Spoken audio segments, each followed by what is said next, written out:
हमारे पास एक बड़ी खबर इस वक्त की सामने आ रही है, बड़ी जानकारी इस वक्त की सामने आ रही है। गैस और तेल की किल्लत पर इस वक्त की बड़ी जानकारी बता दें आपको। सीएम योगी की सख्ती के बाद फील्ड पर अधिकारी उतरे हैं। यूपी के अलग अलग शहरों में निरीक्षण और छापेमारी की कार्रवाई भी शुरू हो चुकी है। पेट्रोल पंप और गैस गोदाम, गैस की दुकानों पर भी छापेमारी की कार्रवाई की जा रही है। गैस और तेल की किल्लत पर इस वक्त बड़ी खबर। सीएम योगी की सख्ती के बाद अधिकारी फील्ड पर उतरे हुए नजर आए हैं।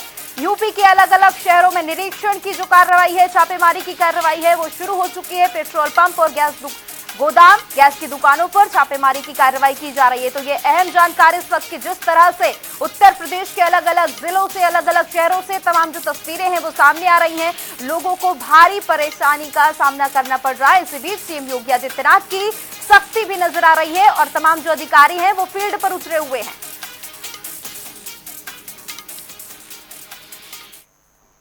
रायपुर से हमारे साथ अमन त्यागी भी जुड़े हुए हैं। अमन, देखिए तमाम जो तस्वीरें हैं वो हम देख रहे हैं। लोग बता रहे हैं कि ऑनलाइन बुकिंग कर रखी है उन्होंने कई दिनों से, लेकिन गैस अभी तक नहीं मिली है। क्या कुछ कहना है लोगों का? जमीनी हकीकत आपको क्या कुछ नजर आ रही है? क्योंकि कालाबाजारी की भी बहुत सारी जो खबरें हैं वो सामने आ रही है। लोग क्या कह रहे हैं, उन्हें क्या कुछ नजर आ रहा है? परेशानी का जो समाधान है वो कब तक हो पाएगा? बिल्कुल, देखिए आपको बता दूं कि ईरान, अमेरिका और इसराइल का जो तनाव का असर है वो हापुड़ में भी देखने को मिल रहा है। लगातार देखिए, मैं एक एजेंसी के बाहर खड़ा हुआ हूं और ये एजेंसी 2:30 से और 3 बजे तक हापुड़ में करीब ये 8 एजेंसियां हैं जो समय से ही बंद हो जाती हैं। इनका समय बंद होने का 2:30 से 3 है। केवल विषय यही है कि जो गैस सिलेंडर है, जो लोगों को गैस सिलेंडर मिलने वाला है, उनको वो कहीं ना कहीं बुकिंग नहीं कर पा रहे हैं। उनका साफ तौर पर कहना है कि जो उनका नंबर था या तो पहले वो बंद हो गया है या कुछ किताबों की उनकी जो है KYC नहीं हुई है। तो लगातार उनका चलते हुए जो है यहाँ पर जो भीड़ उमड़ती है और भीड़ उमड़ने के बाद जो है यहाँ पर लोगों को वापिस अपने घर लौट जाना पड़ता है। कहीं ना कहीं इसका जो पूरा सिस्टम है वो कालाबाजारी भी है, क्योंकि कुछ लोगों ने पहले ही इसको जो है कालाबाजारी जो सिलेंडर है उनको अपने घर में स्टॉक कर लिया था और उनको जो है ब्लैक से बेच रहे हैं। लोगों का आज हम पे करीब आज फोन भी आया है, तो लोगों का कहना है कि जो सिलेंडर है वो उनको 1400 और 1500 रुपए जो है उनके घर पे मिल रहा है, जो ब्लैक से जो उनको दिया जा रहा है। तो कहीं ना कहीं जहाँ जो प्रदेश के मुख्यमंत्री हैं वो लगातार कह रहे हैं कि जो तुम्हारे गैस का जो सिलेंडर है वो पर्याप्त है, जो पेट्रोलियम है वो पर्याप्त है।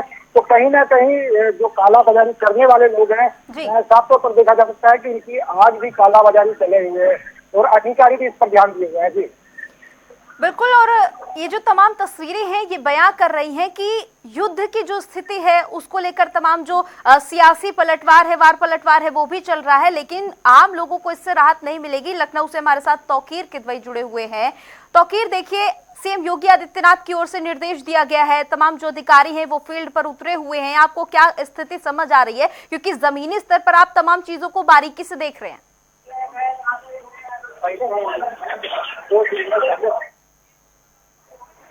ठीक है, बिल्कुल। प्रयागराज से हमारे साथ सैयद मोहम्मद आमिर भी जुड़े हुए हैं। आमिर, देखिए तमाम जो तस्वीरें हैं उससे परे कुछ और नहीं है कि लोग कितने ज्यादा परेशान हैं। सालों पहले इस तरह की तस्वीरें देखी जाती थी जब लोग लंबी लाइनों में लगते थे, लोगों को पूरे दिन की छुट्टी लेनी पड़ती थी, उसके बाद उनको गैस मिल पाती थी। और अब कई साल बाद एक बार फिर से वही नजारा नजर आ रहा है। योगी आदित्यनाथ, सीएम का कहना है, सीएम योगी आदित्यनाथ का कहना है कि तमाम जो अधिकारी हैं वो फील्ड पर उतरे, जमीनी जो हकीकत है उस पर काम करें। आपको क्या स्थिति समझ आ रही है? कालाबाजारी कहाँ तक थम पाई है? लेकिन यहाँ जिस तरह से मुख्यमंत्री योगी आदित्यनाथ ने अभी निर्देश दिए हैं कि सारे अधिकारी फील्ड में उतरे और जो जमाखोरी या कहीं पर भी ब्लैक हो रहा है उस पर सख्त कार्रवाई हो, उसको अगर इस तरह से पूरे अधिकारी इसका पूरा पालन कराते हैं सीएम के निर्देश का, तो कहीं ना कहीं लोगों को राहत मिलेगी। क्योंकि आगामी ईद का भी त्योहार है और रमजान का भी महीना है, तो इस तरह से त्योहार भी चल रहे और लोगों को काफी गैस की वजह से परेशानी का सामना करना पड़ रहा है। जिस तरह से सारे देशों में युद्ध की स्थिति बनी हुई है उसका कहीं ना कहीं सीधा असर अब भारत से देखने को तो मिला ही है। जिस तरह से जो प्रक्रिया ऑनलाइन होती थी वो एक बार फिर से पुरानी तरह से मैनुअल हो गई है, जिससे लोगों को यहाँ कॉपी लेके आना पड़ रहा है। फिर उसके बाद उनके नंबर पर जो रजिस्टर्ड नंबर उसको DAC नंबर हो रहा है, फिर उसके बाद वो आ रहे, फिर पर्ची मिल रही, फिर उनको एक लंबे टाइम मिल रहा है कि आपको ये गैस मिलेगी, फिर गैस के लिए लाइन लगानी पड़ रही है। यानी वो स्थिति हमने जो 90 के दशक में देखी थी वो आज हमें फिर से एक बार देखनी पड़ रही है।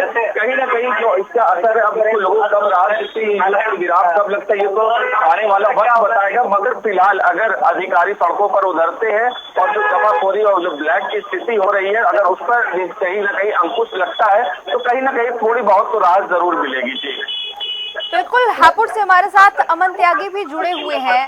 अमन, देखिए, शहर दर शहर तमाम जो तस्वीरें हैं वो बयां कर रही हैं कि लोगों की इस वक्त की जो परेशानी है वो बहुत ज्यादा है।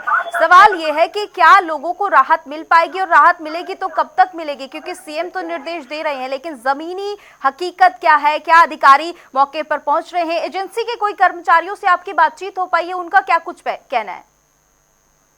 देखिए, बिल्कुल लगातार हमारे 2 दिन से हम जो है गैस एजेंसी है, मालिक है, उनसे बात करने की कोशिश कर रहे हैं। लगातार उनका यही कहना है कि जो रेस्टोरेंट और ढाबे हैं उन पर जो है एक घरेलू गैस सिलेंडर का इस्तेमाल किया जा रहा है, जिससे लोगों को गैस नहीं पहुंच पा रही है, जबकि कॉमर्शियल सिलेंडर का इस्तेमाल उनको करना चाहिए। तो कहीं ना कहीं आप देखिए, सीधे तौर पर देख सकते हैं ज्यादातर रेस्टोरेंट और होटलों पर जो है घरेलू गैस सिलेंडर का इस्तेमाल किया जा रहा है, जबकि घरों तक ये सिलेंडर नहीं पहुंच पा रहा है।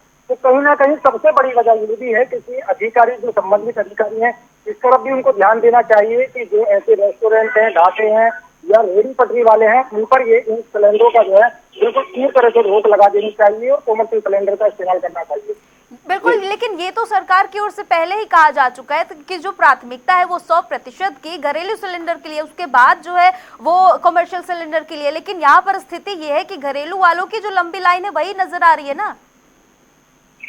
देखिए, जहाँ मेरी मौजूदगी है वहाँ पर एक रेहड़ी पटरी वाले हैं और आप सीधे तौर पर देख सकते हैं कि सिलेंडर कौन सा इस्तेमाल हो रहा है। जी बिल्कुल, ये पहला मामला नहीं है। ज्यादातर आप देखेंगे जनपद के अंदर ऐसे कई जो रेस्टोरेंट हैं और ढाबे हैं और रेहड़ी पटरी वाले हैं, उनके पास यही सिलेंडर इस्तेमाल होंगे। जब ये सिलेंडर यहाँ पर इस्तेमाल होंगे तो लोगों के घरों तक ये सिलेंडर कैसे पहुंचेंगे? सबसे बड़ा सवाल ये बना हुआ है। जी बिल्कुल बिल्कुल, तो तमाम जो स्थिति है वो नजर आ रही है, यानी तस्वीरें तमाम शहरों से हम आपको लगातार दिखा रहे हैं। नोएडा, प्रयागराज, कोई भी शहर ऐसा नहीं है जहां पर गैस की किल्लत इस वक्त नहीं है। हालांकि सीएम योगी आदित्यनाथ की ओर से ये कहा जा रहा है कि अधिकारी फील्ड पर उतरे, कालाबाजारी से रोका जाए, तमाम जो छापेमारी की कार्रवाई है वो की जाए। देखना होगा कि लोगों को कब तक राहत मिलती है। आप सभी का बहुत बहुत शुक्रिया तमाम जानकारी के लिए, हमारे साथ जुड़ने के लिए।